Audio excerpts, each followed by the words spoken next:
That road to the month of May, the road to the 2018 iRacing Indianapolis 500 continues as week number 2 of the iRacing Verizon IndyCar Series. Friday night primetime will take place at Mazda Raceway, Laguna, Seca. Our coverage will start here, next, live on RaceSpotTV.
Well, IndyCar might be ready for it in 2019. A historic deal signed with NBC Sports to be the full-time IndyCar broadcaster for 2019, 2020, and 2021.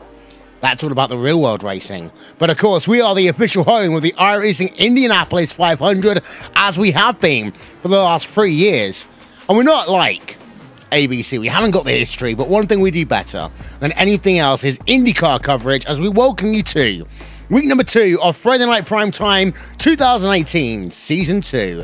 It is the iRacing Verizon IndyCar Series at Mazda Raceway, Laguna Seca, Wilmington, and Connery-Maddock, as we are set to go racing for 45 laps here today, Connery. And before we go any further, what a historic deal by IndyCar for what is going to be, I think, one of the best marketed sports series in the world outside of the NFL, the NBA, and the Premier League.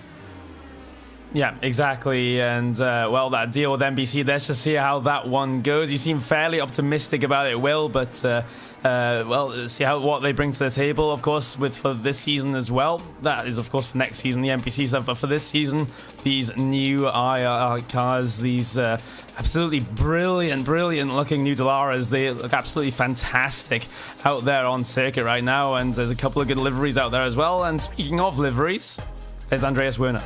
Yeah, Andreas Werner, we want to give a shout out to him for his overlay design, and all you see on your screen, all provided by him. Also to Simon Grossman from Appgeneer.in for overlay animation and all the stuff they do behind the scenes, helping us make the broadcast work.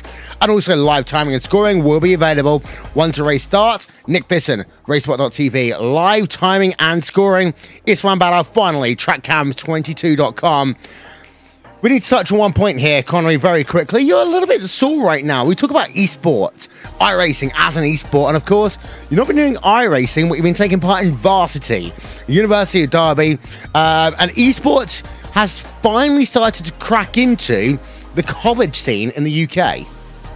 Yep, exactly. Well, in the UK, we have had a league that's been running over the past couple of years, which is the National University Esports League. But as part of the Society's Varsity in my university, we had an esports event that was going on as well. We played actually a live LAN with Counter-Strike, so which is why my voice is a little bit sore right now, commenting that for like 4 hours straight and shouting about, you know, pew pew, I guess is the way I would say it.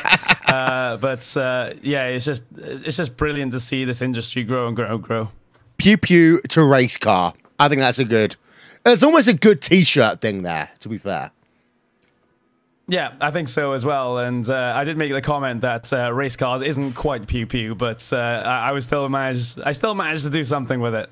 Yeah, let's have a look then at qualifying times as it stands right now. We've got Gianni Fetro, who's leading the way, 105.696. Henry Bennett in second. Michele Constantini, actually, as I say that, moves up into second place in that number 17 machine. Henry Bennett now down to third. Adria Perez in fourth. Joseph Burton Harris in fifth. Andres Roll in sixth. Michelle Ritchie in seventh. Moreno Sorica in eighth. Liam Quinn in ninth. And Andres Werner rounds out your top 10. It is a stacked field here today. And Gianni, well, 7,125 I rating. Yeah, very, very high I rating. Well, there's a couple of other drivers in there as well. You've got Adria Perez, 6,550 as well, the number 3 car coming down the field. There's Fernando Guerrero as well, who has actually yet to set a lap time. He's on his first flying lap right now. Everyone else in the entire field has set a lap time. Yeah, indeed. So as we've got ourselves a total of 21 drivers who have qualified so far. Guerrero is on a lap right now. Here we are. We're on board him. He's one of the only few drivers on track as he tries to get himself a qualifying time in the Champs iRacing car. Now down towards this final corner he will come. Left-hander, very hard left-hander, wiggle there for him. And actually that final corner, Conway, is so difficult in any car. In a downforce car like an IndyCar, even more so. As actually now onto a lap will go Guerrero, and he's not going to make it in time. Yeah, I don't think he's going to make it in time. He's only got a minute left on the clock, and it's definitely, well, it's about 1 minute 5 seconds for pole time here for Fernando Guerrero, but I don't think he's going to make it, but if he does, it's going to be very, very close. Yeah, of course, one of the really cool things is now the fact we've got ourselves the driver cam. The driver cam, it's a the Grand Prix St. Petersburg was absolutely fantastic, Connie. One of the innovations that IndyCar has brought for 2018. We're actually having a look on board of Guerrero now, on board his cockpit cam, and it really does give you an indication of the way the track moves across the racetrack. Yeah, it's always a fantastic addition to have. The IndyCar Series pretty much pioneered it. You have to say, you perhaps want to see it in some other open wheel series that we could mention as well. But out of the final corner, here comes Fernando Guerrero for the number 3 team. Won't quite make it, just a second short. Yep, so there's your starting grid then as we roll down for the second round of the iRacing Verizon IndyCar Series here on RaceSpotTV. And it will be the number 1 machine, Gianni Fetro, then on the front row alongside Michele Constantini. Diac versus Club Italy, front row of the grid. Henry Bennett in 3rd place. Adria Perez, the only World Championship driver, in 4th place, with Joseph Burton Harris from Australia, New Zealand in P number 5. And Andreas Rowe from Club Hispano America in P number 6. Michelle Risky and also then Moreno Sorica in P number 8. Liam Quinn and Andres Werner round out your top 10. Rest of the qualifying results up on your screen as we stand. And as we say, 45 laps worth of racing here today at Mazda Raceway, Laguna Seca. This track really epitomizes the entire road to Indy. They have themselves the shootout here in the Global MX5 Championship. And it is a track that they've used on pretty much every step of the ladder. And today, round number 2 of the iRacing Verizon IndyCar Series will come here. And 45 laps, it means that it's 1 pit stop to the end. They will have a pace lap that they have to do as well here, Connery.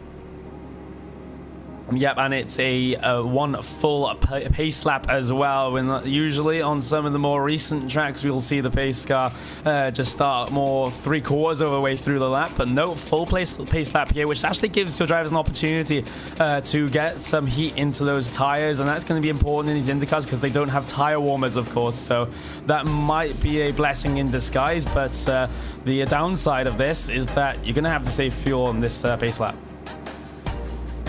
Saving fuel will be useful. And, I mean, let's talk about one thing very quickly here, Connery. Sebastian Bourdais winning at the Grand Prix of St. Petersburg after his horrific crash at Indianapolis. And I forgot how bad it was until I watched the tape and heard Alan Bestwick literally saying, "Oh, my God." Yeah, it was just absolutely frightening stuff, and it's fantastic to see him come back from that sort of event. But you gotta say that incident with Rossi still divides opinion, doesn't it? Well, yeah. Final lap, first Grand Prix, and that's the thing as well, Connery. What IndyCar has, he's a spec racing series, so to say. Now, yeah, you got the difference in Chevy and Honda, but it is a spec aero kit. And what we saw at the Grand Prix at St. Petersburg, almost everyone universally enjoyed. It's a bit like IndyCar is a North American petrol-fueled version of Formula E right now.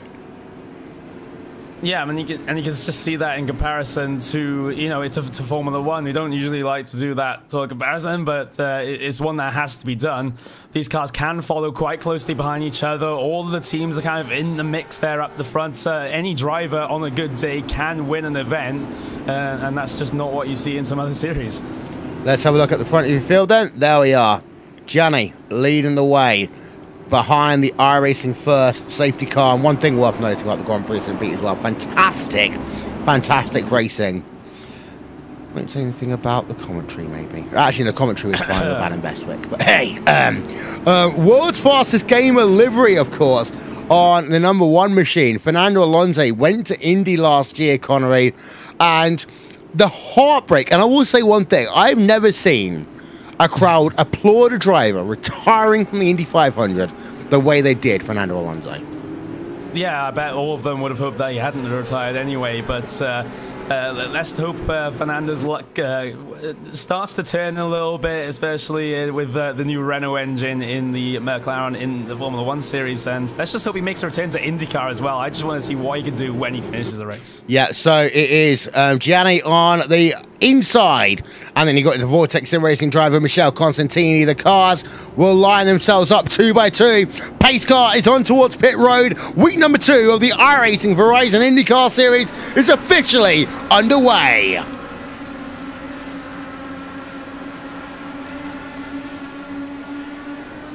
Round the outside then for Constantini through turn #1, can't do it. Behind, side by side they go, and we've got all drivers through turn #1, but close racing down in your mid-pack before through P8.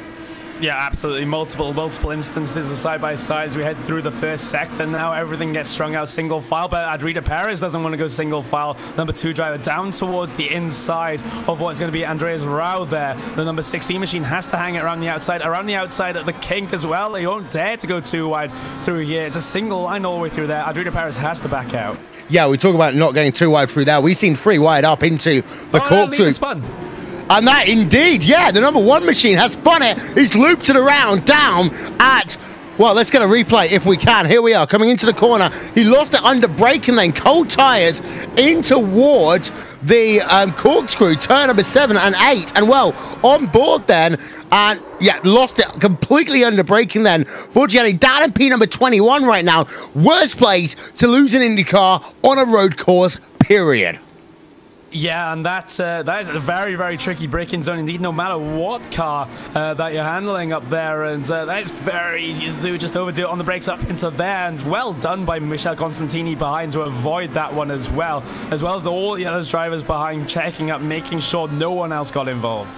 Yeah, on board right now with the driver in the #4 position. That is Andrea Perez.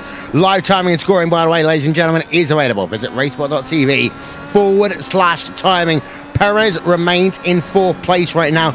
The thing about this race is he's going to be pacing as Perez then goes wide. That's actually Michel Rucci who goes wide. Then down at turn #5, up the hill they come through turn #6 and in towards the corkscrew once again. I have to say as well, the driver of Andreas Rau is putting a lot of pressure onto Henry Bennett right now as they come into the second to last corner. And well, Andreas Rau in the Hispo America car is doing a sterling job. Yep, he is, but Rau is really, as you say, harassing the back of Henry Bennett. And this is the battle for P2 now. Michele Constantini has made a gap at the front. It's down towards the inside goes Rau. Tries to scare Henry Bennett into going wide. But Bennett just took that actually wider entry. Tries to get the better exit off the complex. But he will just hold P2 for now. Yeah, we've had a crash as well. The champ's iRacing car, Fernando Guerrero, we're trying to work his way through the field. We're on board of him in towards the corkscrew. He was fine. Oh, he lost it through the center of the corkscrew first time around. Then with the NTT data car tagging the number 15 machine, that was Andreas Warner from And One Design, and Andy Warner out of the event. You tell you one thing, Andy Warner cannot buy luck in the iRacing Verizon IndyCar Series. Yeah, exactly. It's just like he had nothing to do with that incident. Well, you just see Guerrero, he just tries to stick around the inside. He was kind of clear there was Werner, but then all of a sudden at the last second he wasn't. But the thing is, the move was already committed to, and as a result, both of those cars spin towards the gravel. Top three drivers right now separated by just over 1 second on track. As you see, they work themselves past the start-finish line. It's Michele Constantini, Henry Bennett, and Andreas Rowe who go at it in towards 1 and 2. Well, Raul then pushes a little bit wide and turn around. 3-car incident on track almost there. Raul's out. Yeah, right. He's definitely out. Heavy front wing damage there. And just looking at the replay side of things, Enrique Perez tried to capitalize on Raul going wide from behind, but Raul just kind of shut the door a little bit too firmly there, you could say. Or you could say that Enrique Perez also, that gap was always going to close on the exit of turn number 2. That's one, you can see it from either way. Having a look on board with the driver of Joseph Burton Harris right now, who's on P number 4, you'll see carnage ahead of him as they come through turn number 1 and 2. And there you are, there's the incident. And he just avoids it, moves that car to the left-hand side. He's now up into P number 4. A lot of drivers now with a lot of damage here. Very hard racing going as we go on board with Michelle Rishi. Damage to that front wing in that number 5 machine. And also the rear of Matteo Ugolotti has got substantial damage as well.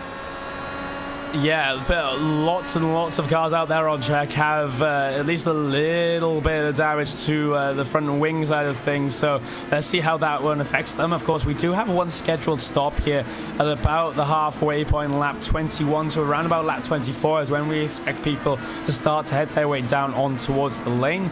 But gap at the front right now is just kind of fluctuating. It's up to 9/10 of a second right now, and that is just as a result of well, the cars behind now giving Henry Bennett a little bit of breathing space because they all clattered each other in turn 1. And that's not going to be bad for Bennett actually, because he's a driver who does work really well in clean air, and I think being stuck behind Michele Constantini is going to hurt him. But Bennett is one of these people who very well can win this motor race.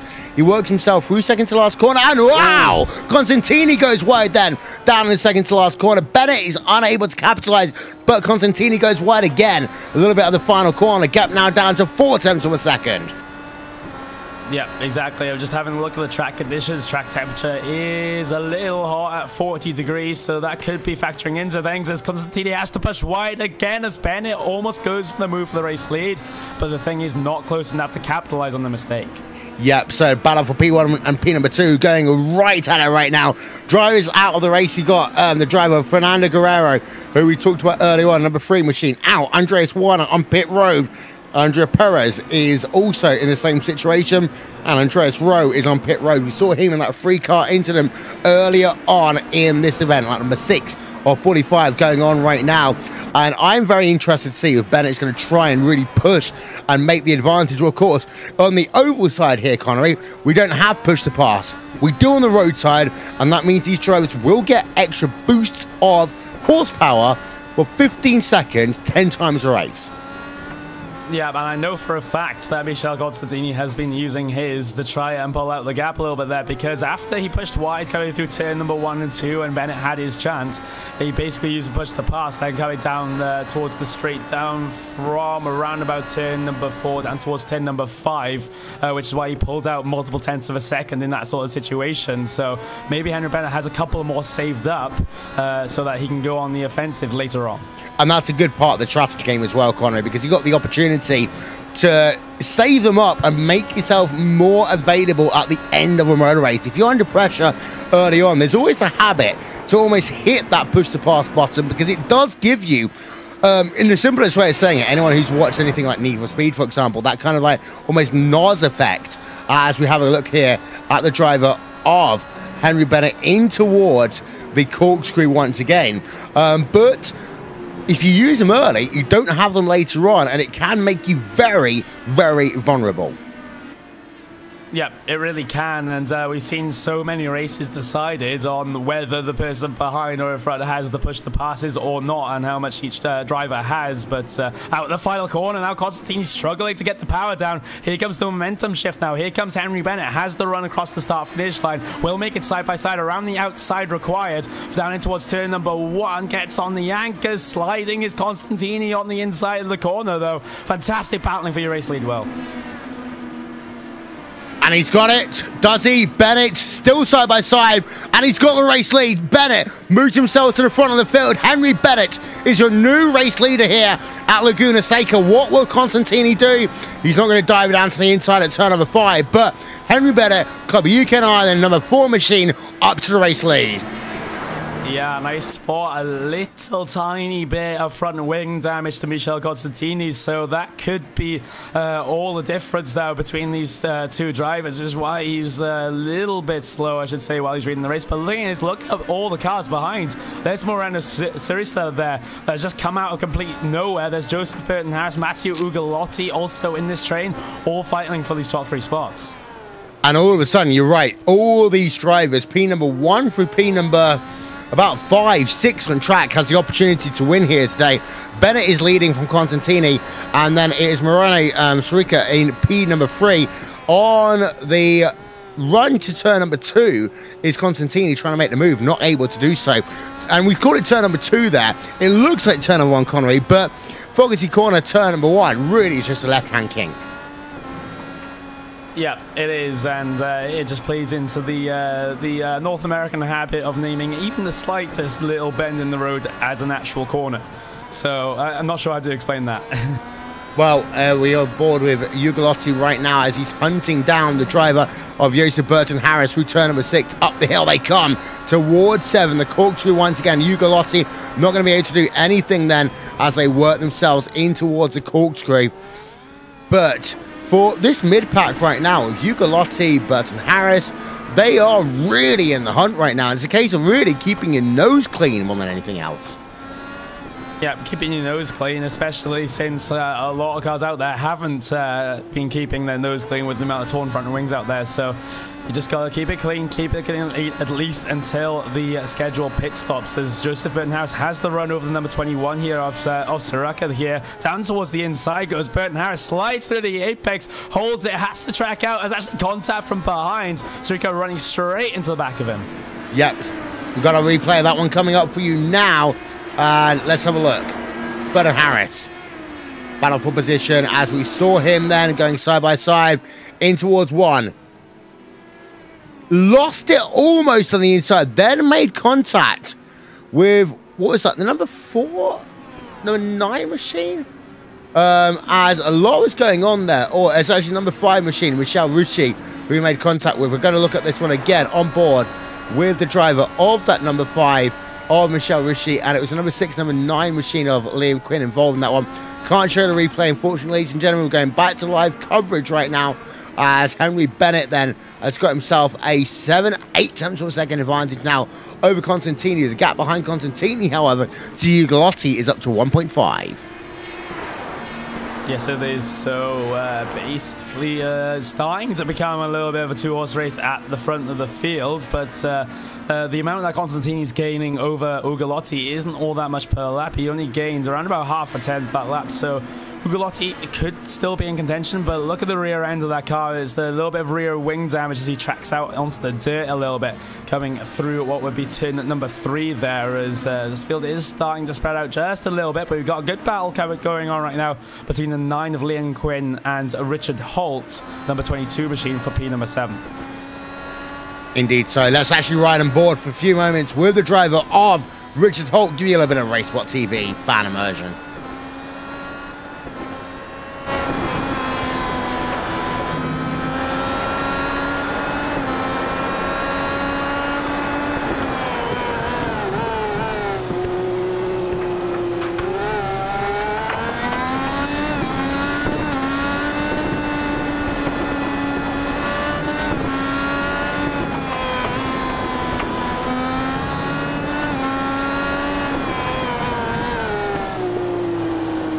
One of the difficult things, once you get into this kind of like midway through a stint run, is passing. We'll talk about it a lot here, Connery, on the ovals.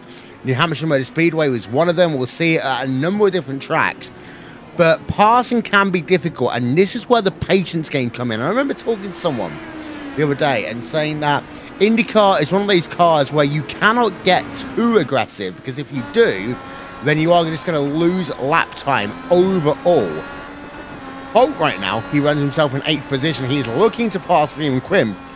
You try and push too hard behind the driver for 2-3 laps, so his tyres will really start to overheat, although Holt has a good run into 6.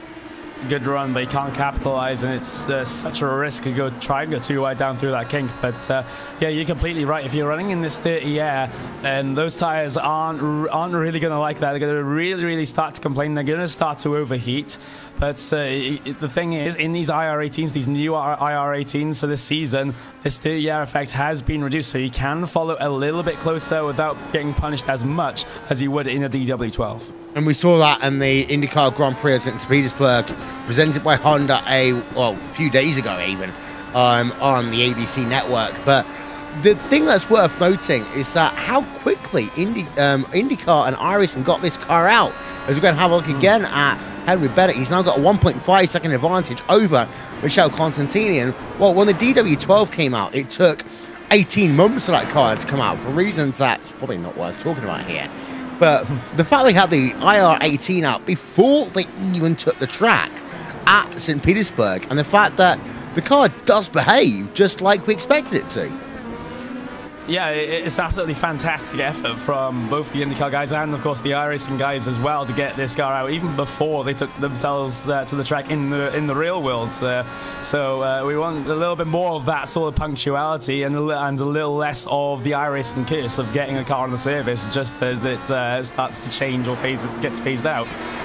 Ugolotti right now is putting a lot of pressure on Michele Constantini, and in terms of lap time as well, he's gained the last 3 laps. Ugolotti is frustrated behind the wheel of that number 10 machine. He is going to try and find a way to get into P number 2. 2 Italian drivers, P number 2, P number 3, and Ugolotti then putting some dirt onto those tyres, as Holt, by the way, has lost that position now to Liam Quinn. Yes, he has, and I think that was actually coming down in towards turn number 1. There's actually Richard Holt, actually loses the position to Yo Valverde, actually. The number 14 machine is Valverde is now back behind Richard Holt. So these two cars are scrapping for P8, P9, starting to let Liam Quinn get away. Yeah, as here's a replay then, once again, as these two are going at it. Holt into P number 9. Let's go and have a look at Constantini again, and that gap between himself and Ugolotti. And I was talking about 1.2 seconds gain by Ugolotti over the last 3 laps. However, now into a situation where Ugolotti is in that dirty air. We're going to see that one as the times go past the start-finish time. 4 attempts lost that last time by Ugolotti. Yeah, and the fastest lap of the event was just set by your current race leader, 107.1. Fastest lap of anyone so far. And we might not see anyone get close to that until we get some sets of fresh rubber on these cars. Yep, actually, let's have a look at Henry Bennett then and go on board of him for a couple of minutes here on RaceSpotTV.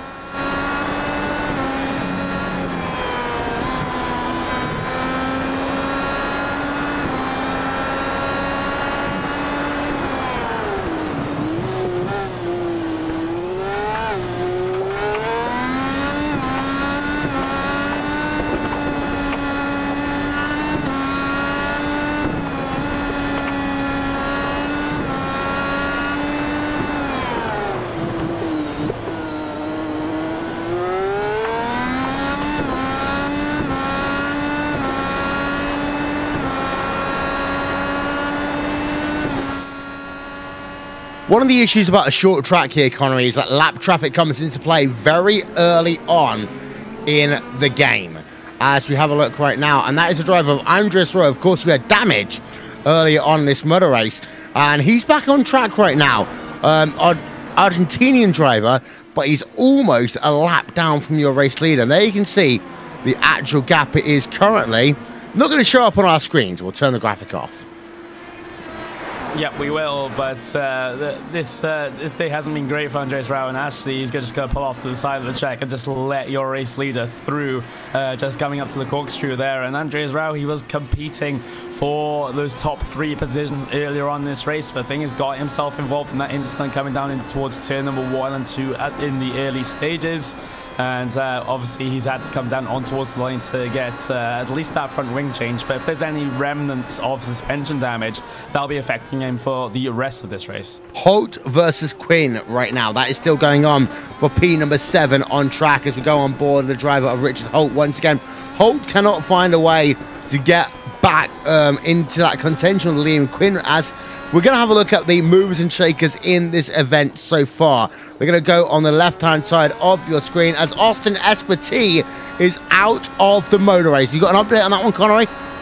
I think it's just a solo car incident. He was very, very slow heading up towards the corkscrew, and I think this is actually a little bit of damage that was caused earlier on in the lap before, because he was incredibly, incredibly slow. He's missing half a front wing. I'm not entirely sure where that happened, but the reason why he did just decide to call it quits is that he did push wide coming through corkscrew and then just parked it on the side of the racetrack. Yeah, and let's have a look actually at Liam Quinn, the same P number 7, that ongoing battle going on right now for P number 7, P number 8. But movers and shakers in this event, of course, we've had some issues, but Matteo Ugolotti up 9 places here today. And I'll tell you one thing, Ugolotti now working himself past that traffic, is not yet out of this. We go on board of him, traffic is passed, and he comes in towards turn 1. The gap between himself and Henry Bennett 2.2. He is losing time, but he is up 9. Yeah, up 9 positions, which is an absolutely brilliant recovery from what was a lackluster qualifier for Ugolotti. He gets a little bit of a slide on coming through turn number 3 there, but it's not too much of an issue for him. He still has that little bit of rear wing damage that he has to be concerned about there with the rear downforce. A little bit of an altered front wing, at least on my end of things as well, for Matteo Ugolotti. So it's still a lot of pace in that car, even though he has this very bit of damage. Yeah, we talked a little bit earlier about Jarl Valverde, as he is currently now in 9th place. Saw him battling with Richard Holt earlier on in this event, and he runs himself in that 9th position, but Holt is not too far ahead, and Jarl is in one of those positions where he could well still yet get a top 5 if he manages to get himself, in my opinion, past Holt before pit stops and then do a stonking in lap. Yeah, arguably he has to be he has to get past both of these cars before the pit stops, but that is a huge ask. As Richard Holt now harassing the back of Liam Quinn in towards the final corner, but this is a corner which is basically a corner where you have to set up your run. It's not really a corner where you just randomly sling one down the inside, because that makes things very interesting when it comes to a drag race down the pit straight. But here we go, Richard Holt down towards the inside of turn number 1, wheel to wheel with Liam Quinn, has to take the long way around. I think Richard Holt's going to get this one. Still side by side in towards turn number 2. And he's got it. Richard Holt now up into P number 7. So Holt is on the move. And there is some damage, of course, to the driver of the number 9 machine of Liam Quinn as it stands. He might... That's going to be an interesting one. Does he get that damage repaired during the pit stops, or does he try and ride it out? Because this is a short race. Only about 50 minutes in terms of racing here. That pit stop window opens next lap, to be honest here, Connery, and I would say, oh, there's a big lock up there by Liam Quinn. Goes wide, goes off.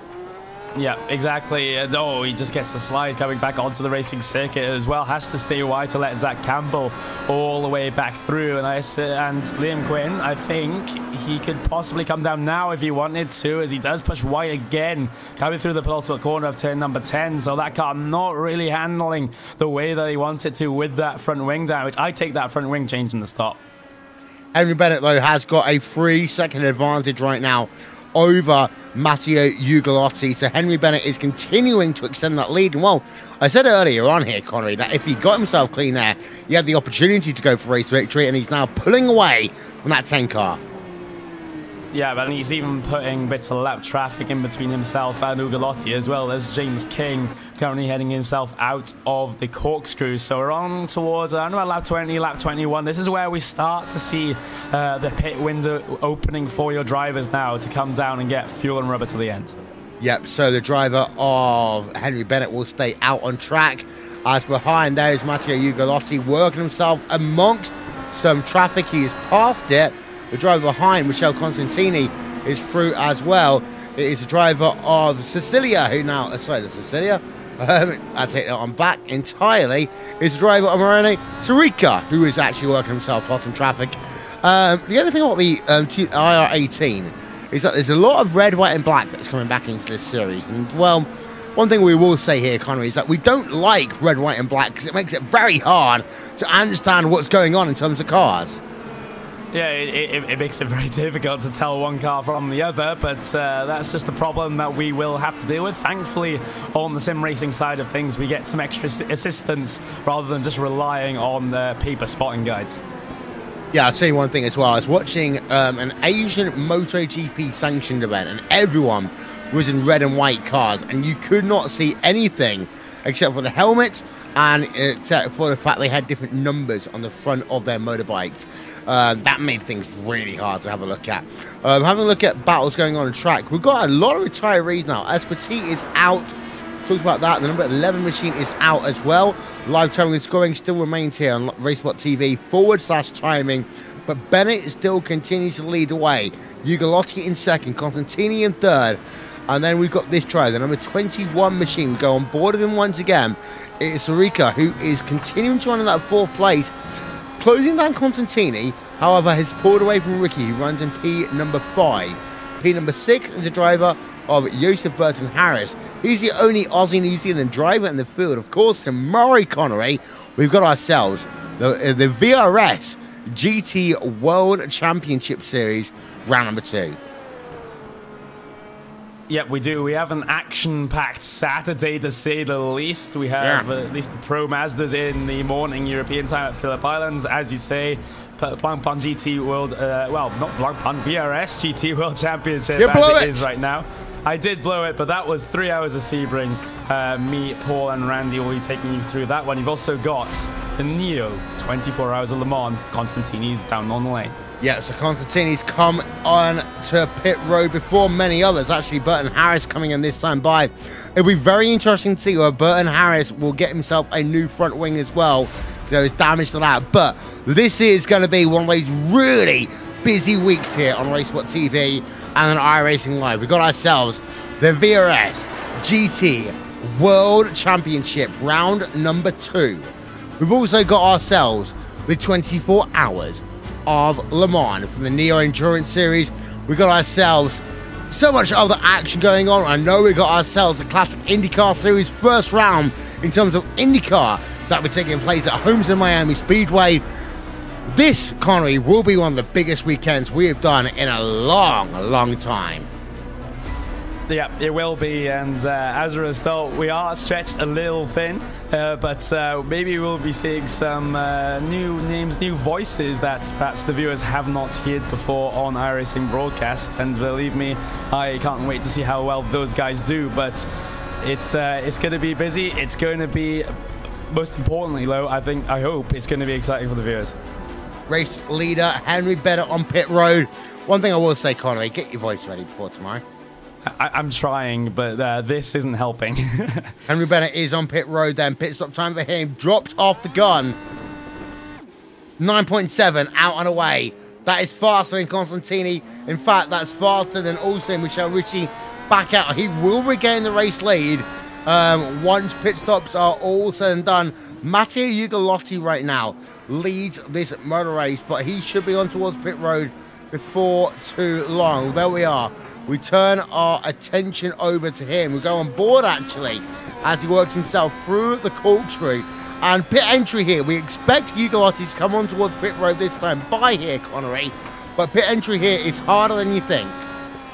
It is so difficult. It's basically a hairpin turn in the middle of pit entry, and Ugolotti gets himself around there just fine, enters pit lane just fine. But even though Henry Bennett's stop time was seconds quicker than everyone else, his lane time was actually longer than most other drivers that have come down on towards the lane. So that could certainly be interesting. Let's see how this factors into the gaps when Ugolotti heads his way off the lane. Yeah, listening to him.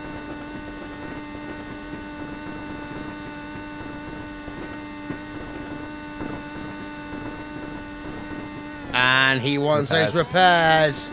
Oh, there's an issue of Ugolotti. 20.2, he comes out and away behind the number 21 machine.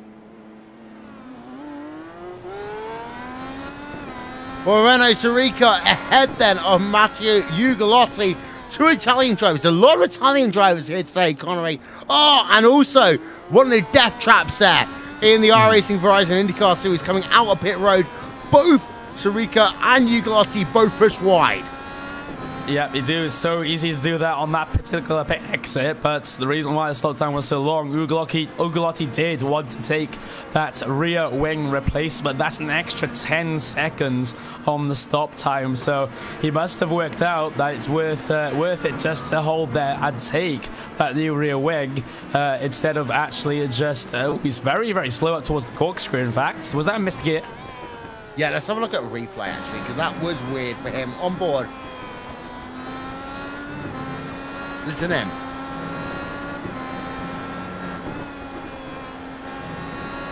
Well, he didn't clip the curb. He just slowed down. And shifted down 2 gears about 200 meters early there. What's going on there for Ugolotti? Constantini, right, by the way, is up into P number 2. First driver to pit, of course. He won't have the tyre lifespan, but he's 3.3 seconds behind Henry Bennett right now. Yeah, he is, and that gap must be seemingly pretty hard to overcome, especially when it's 19 and a half laps left in this race. It's certainly possible that this could happen, but with the clear air pace that Henry Bennett has shown in the first half of this event, it's seemingly rather unlikely without outside influence. Yeah, we're going to take a quick break here on RaceSpotTV and on iRacing Live, but there are your top 8. Henry Bennett leads by 3.5 seconds over Michel Constantini, Michel Ricci in 3rd place, Renault Seca in 4th, and Matteo Ugolotti rounds out your top 5. Side by side, we'll come back in a moment's time on RaceSpotTV, side by side. Are you ready for it?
Welcome back, ladies and gentlemen, to RaceSpotTV and on iRacing Live. Richard Holt then has lost a position and a lot of time, actually, to the driver of Yal Valverde as they battle for P number 8 on track.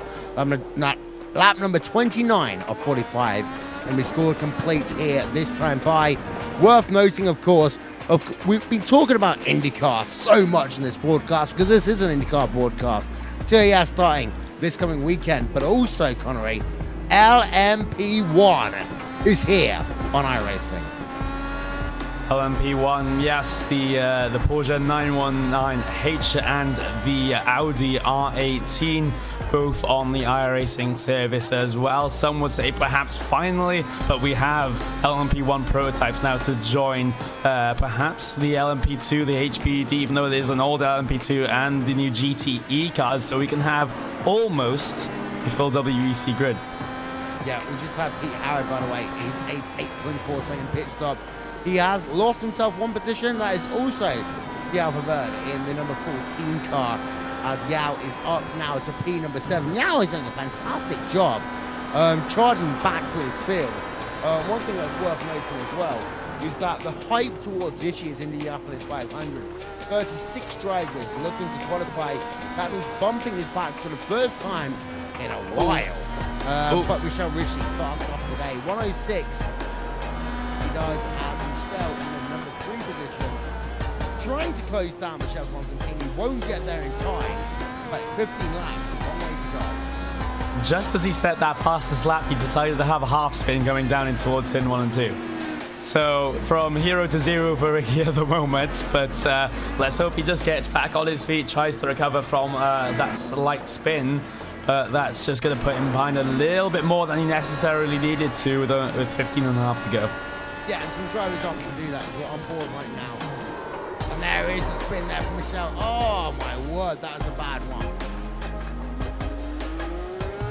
But he does get it back on track there in the Purchase car. Hashtagging Purchase car. Well, that's what cost him lost about 6 points, like 100 seconds there. And for Michelle, that is pretty much, and at that point, he goes back the engine. Okay, so trying to get him. Yeah, he comes across the line now, and that lap time quite representative of what happened, 110.6, and when you consider normal race pace around about the 108 flat mark for most of your field, that is just absolutely not going to cut it. 2 seconds lost at least, just because of that little half spin. So let's just see. Matteo Ugalotti's not that far behind as a result of this one, and he's been running competitive lap times all day, a 107.3 last time. That was actually much faster than your race leader, who did a 107.8 last time. So Ugalotti really flying. Yeah, Ugalotti the fastest driver on track as it stands. If it was been Richie getting a fast lap and then stonking it all down in turn number 2. On board of Ugalotti right now. Number 10 machine smells a bit of blood as we go on board, runs wide on the exit. And of course, the qualifications and incident points are one thing here at Laguna Seca that does have to be taken into account. Yeah, man, and well, if my JRT is anything to anything to be believed, Ugalotti might be on something like 15 incident points right now with how much he's been running wide. So he has to be a little bit careful here if that is the case. There's still 14 laps to go, so he can't be wanting to get all that many incidents. He has had a bit of contact and a little bit of a slide coming off of turn number 3 there. So even though he's on this high incident count, he's still going very, very aggressive.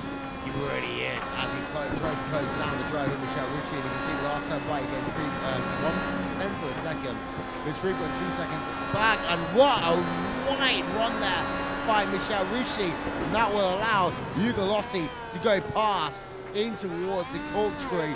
We've seen a lot of drivers run wide here today, and that was another one.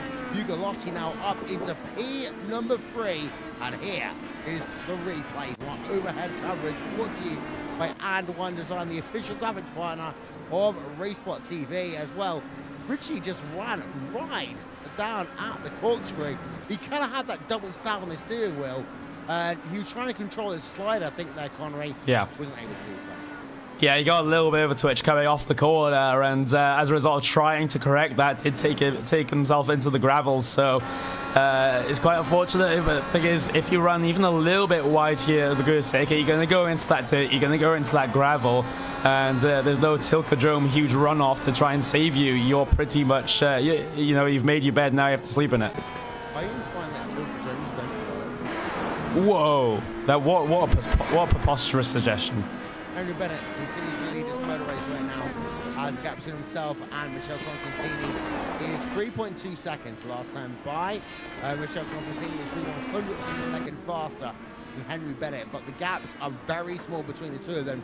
Bennett right now is managing that race gap, and that's the thing about a driver like Bennett. He will get himself the advantage, go through the pit stop sequence, and then he will just manage that race gap. He does not want to set the fastest lap after lap after lap after lap, and now Bennett knows he's got the opportunity to lose 1/10, 2/10 of a second a lap, and still win this race. And he's losing 4/10 of a second a lap to the likes of Ugolotti, but I think Ugolotti is, you know, he's too far back at this point to be able to do anything about the race lead. What Ugolotti could set his sights on is Constantini, maybe before the end of this race, depending on how things go. But you're exactly right about Henry Bennett. He's just gotten himself to the front, gotten himself a comfortable gap, and he's just managing it. He doesn't want to, as you said, set qualifying times every single lap. That would just ruin the tyres and make things perhaps a little bit sketchy at the end of the race in terms of the tyre wear. That's the gap that you want to look at from Ugolotti. He has gained himself 1 second over the driver, Michele Constantini, over the last 3 laps. He's continuing to do so right now. Ugolotti is on a charge. 1 lap on board of him then. RaceSpotTV fan version.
For him coming up in the screen right now, Connery. Harrod had an issue number 6. Yeah, and actually, down into the corkscrew as well. So multiple instances in the same lap for Pete Harrod. The first one coming down into the kink, just clattered the curb a little bit too much, spun in towards the middle of the track, and then in towards the corkscrew, locked up the brakes on entries. So one thing led to another for Pete Harrod, and that's a horrible lap. In fact, he's brought it down on towards the lane. Yeah, it looks like maybe catching that curb on the inside of turn number 6 gave him a bit of suspension damage, because that is what can happen to these cars if you hit a high curb.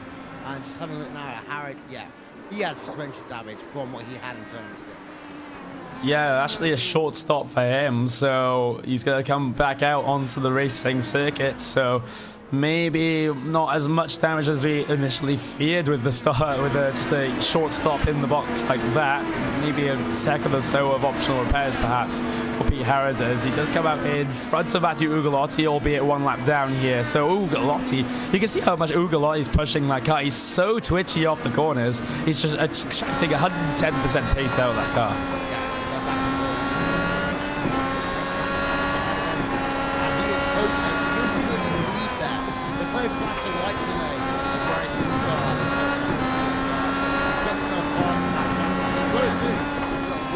Look, I am here.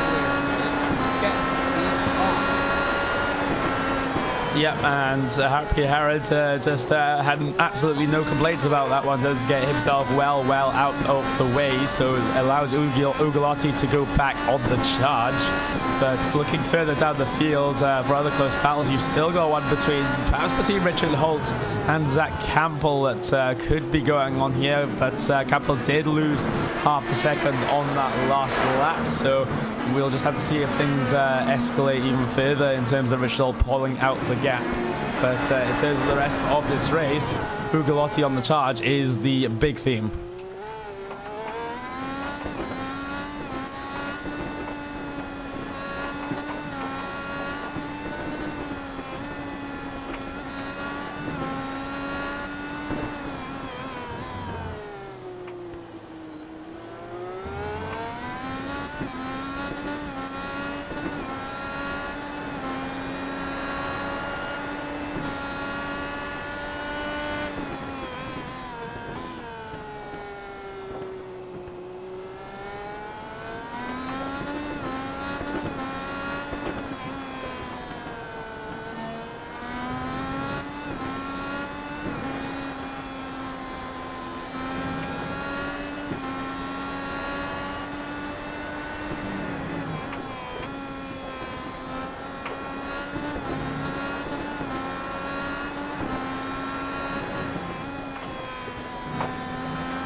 One of the things that is worth talking about here, Connery, is iRacing and safety class. And well, safety racing wise, we've got ourselves the majority of the drivers who are running themselves down on the A class. We've got one World Championship driver and one driver in the B class. That's driver Zach Campbell, who we were running with on board for a few minutes there in the MyJack car.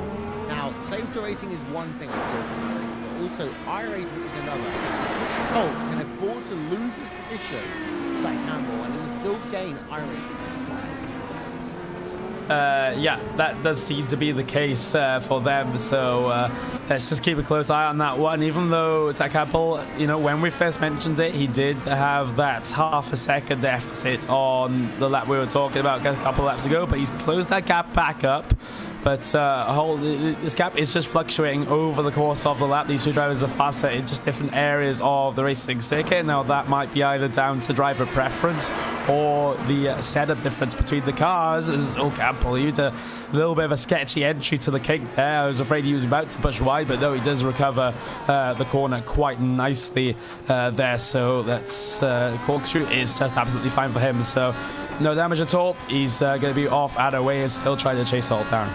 Yeah, and don't forget, ladies and gentlemen, this Sunday, it's back. The classic IndyCar Series here on RaceSpotTV and on iRacing Live. The third year we have broadcasted this series, and the first race will be at Homestead, Miami Speedway. Yes, it might well be the IR18 that now takes center stage, and yes, we have the fond memories of the DW12, but it is the IR05, the first IndyCar on iRacing. The host of Miami Speedway in that old car, Connery. I can tell you with so many words how fun it is to drive. Yeah, definitely more fun than at least the DW12 was to drive, and I know there's a big community still in and around supporting that car and what it could do. And Homestead, Miami, that is just an absolutely crazy racing circuit for IndyCars. I remember when I did, admittedly, the Indy Fixed series just a couple what would be a year ago now for me. It was always a racing circuit that really provided some absolutely brilliant action. So watch out for that one in the IR05s instead of the DW12s or the IR18s. Yeah, this driver, Henry Benson, has just set himself the fastest lap of the day so far. As we're just having a look on board as he works himself through the corkscrew. Last time by 1:06.833. Fastest lap of the day. He's gone purple. Down into the second to last corner, he will come again. Down into the final corner, he will come again. And I'm wondering if he's going to try and do the same. He gets a bit of overstep. He exits the final corner with now 4 laps to go. 107.6 lap time wide. Well, make sure you need one fast lap here at the safety corner, but you cannot necessarily piece it together. number of times. Yeah, that's exactly what we saw. And well, if you really wanted to go to for the fastest lap, then he could have just used any push the passes that he had left over just to get the fastest lap. But we'll have to see if that one is the case there, since he's about 3.7 seconds ahead of Michele Constantini, and Constantini's just always chopping off the back of him, so he's not going to come under any threat at all by the end of this race. But the person who is going to come under threat by the end of this race is Constantini. Ugalotti's getting closer and closer with every single lap, 9/10 of a second taking out that last time. Yeah, and we've got Zach Campbell, Richard Holt again close. Battle for position, and Campbell still can't get past Holt. Holt's falling down quite a bit after the last 20 or so laps here. We've got 4 to go, and I think all of a sudden that Holt is just holding on to P9. Yeah, that seems to be the case now, so this gap will continue just to fluctuate over the course of the lap, as these lap times will be just being traded either way. Sometimes it goes to Holt, sometimes it goes back to Campbell. It just, the pendulum swings back and forth. But through the corkscrew, they'll go all the way down the hill. I always love this section of the racetrack. It's basically like a roller coaster all the way down into this penultimate corner, which is actually slightly cambered towards the inside there. You can take a lot more speed than you originally think coming down through there, then into the slow speed hairpin for the final corner, then make sure you get the power down for the run down across the line. And I don't think it's going to be a great lap time for Zach Campbell. No, it's a 108.6 for him, a 108.1 for Holt. As we stay on board of Campbell then just for the moment, he's losing 4 time. Don't forget also 24 hours of Nürburgring, a part of the Neo Endurance Series on RaceSpotTV and on iRacing Live. It's going to be a long weekend for Tewksbury, and Dan will be bringing you coverage of Neo Endurance Series 24 hours of Le Mans. And well, Connery, it's a huge race. Yes, it's no LMP1, still great. Yeah, it will be absolutely fantastic to see what will be the first 24 hours of Le Mans of the year for 2018 on iRacing. So we'll see how that one will go. But in terms of this race out there on circuit right now, Holt and Zach Campbell closer than they ever have been. Campbell gets a good run coming out of the final turn, and we'll just tuck in that slipstream of Richard Holt heading down towards turn number 1. He has to go for the inside here, but no, that's the defensive inside line there taken by Richard Holt, and he gets the car slowed down for the apex as well. That's good defensive driving from Holt. Yeah, so it looks like Campbell is using those push the passes there down the straightaway, but Holt is able to respond. But it's kind of mouse game, because us as broadcasters, we get an indication of when the driver is using push the pass, but the drivers themselves, well, they have to be reactive to that as we now go on the final lap for the driver of Henry Bennett. And we have to say here, of course, he started this race. Oh, say what you want to say. Yeah, actually, Ugalotti very close now to the back of Constantini. We're going to have a fight for P number 2 on the final lap. We are, and it's a case of now, has Ugalotti got enough left in the tank to try and make the move? And Michele Constantini, he really now has his one opportunity. He's messed it up there, down towards turn number 5. He won't really get a run unless there's a mistake by Constantini. He uses the push to pass then on the final lap of this event here at Laguna Seca. Closes right back up then to the rear of Michele Constantini, but cannot do anything into the corkscrew as Henry Bennett will head himself down towards the final corner and right about now, and he is going to claim victory, and he will do so right now. Lap traffic ahead of him. What can happen between Constantini and Ugalotti? Spin there for Matteo Ugalotti, and Ugalotti spun around, but he will remain in 3rd place. No loss to him. Ugalotti tried so hard, and he gets so far, but Connery, in the end, it really doesn't matter. No, it doesn't matter at all, and I don't think he was even close enough to make the move on Constantini coming down into the final corner, so it's kind of an interesting spin if you take that into consideration. He got 2 tires onto the curb there, which could have been a factor, but you could say his chance was actually coming down on towards the brakes, in towards the corkscrew, and then getting momentum off the corner, but he failed to do so, failed to keep himself close enough. Still a fantastic P number 3 for Ugalotti, though. +8 for the day. Impressive performance. Yeah, and I will say one thing as well. Yes, Club UK and Ireland win here today, but P number 2, 3, and 4, and 5 are all Club Italia drivers. If this is a World Cup of iRacing here, Connery, Club Italia will be fucking happy. Yes, they will be happy. Is maybe apologies for the language that was used just there, but yeah, absolutely brilliant for the Italians, and I know they do. Quite a few of them do love well, these IndyCars in general, not just the IR18, and they've put out a fantastic performance. You've got Seca there, you've got Ugolotti, you've got Constantini as well. So again, I just like impressive performance. I can't really fault them. So there's your race results then from Mazda Raceway, Laguna Seca. Henry Bennett wins, Michele Constantini second, Matteo Ugolotti in third, Michele Ricci in third, and Moreno Schricha in P number 5. P number 2, 3, 5 there for Club Italia. New Zealand, Australia, Joseph Burton Harris in P number 6. Del Perez then, he started, well, in one down at the rear of the field actually. We got him up to P number 7. We talked about his progress over the course of this race. Liam Quinn in number 8, Richard Holt in 9th, and Zach Campbell rounds out your top 10. There are the remainder of the results up on your screen right now. I'm going to take a quick break here. RaceSpotTV.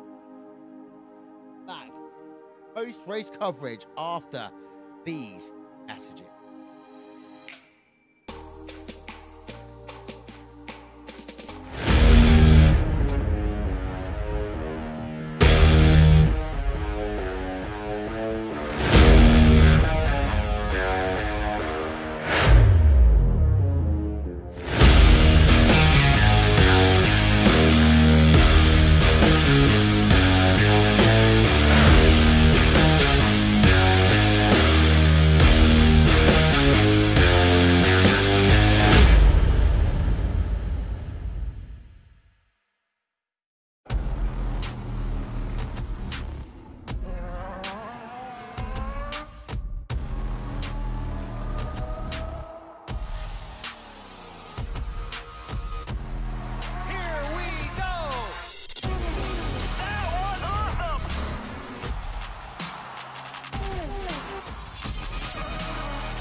Once again, photo finish here of the Indianapolis Motor Speedway.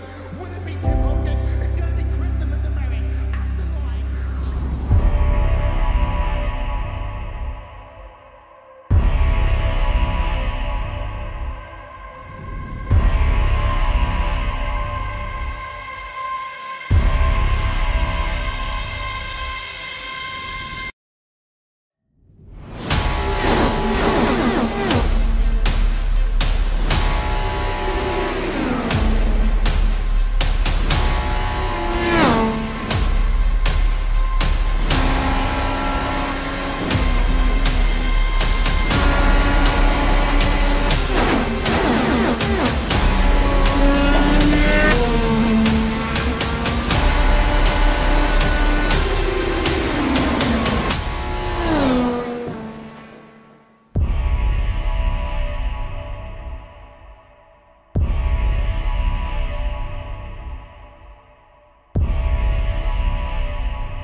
Henry Bennett won the day today here in the... And while Henry Bennett wins, Henry Bennett is your winner here today. He's not here to talk to us. We have, however, got P number 2. That is Michelle Constantini, stood by with Connery Maddock. Yes, I am, and well, this is one of the very many Italians that are out there on circuit today. The highest placed one, P number 2 for Michele Constantini. And well, first things first, that first stint didn't really exactly go to plan with the amount of damage that you sustained to your car. Just tell us about how that was affecting you. Actually, I wasn't damaged in the first stint. I managed to avoid Gianni there at the corkscrew. And yeah, just I didn't have the pace, obviously, to stay in front of Henry. So he passed me. I was slower than him. I was even slower than Michele Ricci and Matteo, but Matteo got some damage at the rear wing, so he had a longer pit stop, and Michele got some damage as well. So yeah, I mean, it wasn't the pace I was hoping for, but it was enough for P2, which is very, very good for me. Yeah, and then in that second stint, after all the pit stops had got done, you had what was initially a comfortable gap back to the number 10 of Matteo Ugolotti, but that gap came down rather quickly, shall we say, didn't it? Yeah. As I said, Matteo was way faster than me, and yeah, he was in front of me before the pit stop, but then he got his rear wing replaced. But yeah, considering my pace and everyone else's pace and the names of some of the guys in that race, I'm very, very happy with P2. Considering I'm more of an oval guy, so yeah, pretty happy with that. Yeah, and coming on to the new car, of course, the new car for this season, the IR18. And, well, how was the transition from the DW12 to the IR18, at least in terms of the road racing here? Do you drive the car any differently? Are there any quirks that the IR18 has that the DW12 doesn't? So just take us through the differences between the cars. Well, yeah, it's not that much of a difference actually, but on road courses the IR18 is a little easier to drive. It likes curb a little more, so it doesn't bounce as much as the DW12 used to do. And yeah, on road courses that's pretty much about it. Yeah, and we'll get to see a lot more of it over the course of the season as I believe we're covering all of the weeks here of the Verizon IndyCar Series here on iRacing. Is there anyone you want to thank before we let you go, Michele? Yeah, I would like to thank Vortex Sim Racing and our sponsors Logical and JRT for the continuous support they give me. And I would like to thank also Michele Ricci, Matteo Ugolotti and Alessandro Dalle Donne for the setup work we did together. It was rather more of a driving talk because we didn't do much to the setup actually, but yeah, it's always fun to work with them. So yeah, I would like to thank them as well. Well, there we go. Back to you, Well Constantini, P2, fantastic result. It is indeed. As next time out in 1 week, Connery, we head ourselves to the tricky triangle, Pocono Raceway. Pocono, the 3-turn oval, as it's sometimes alluded to as well, and that is going to be very, very interesting in these Indy cars, and it can cause a little bit of carnage. At least it did in the DW12 with the aero push. That was pretty much a trademark of that car. With the reduced dirty air of these cars, though, pretty much anything could happen. Well, yeah, we've seen 7 wide, of course, in the Verizon IndyCar Series, and that is the thing about Pocono. Anything can happen. We've got ourselves tonight the American Dirt Series Sprint Car 360s at Knoxville Raceway. We've got ourselves a ProMaster Championship overnight also at Phillip Island. The VRS GT iRacing World Championship at Sebring. Let's talk about that one very quickly there, Connery, because it's going to be a very interesting race.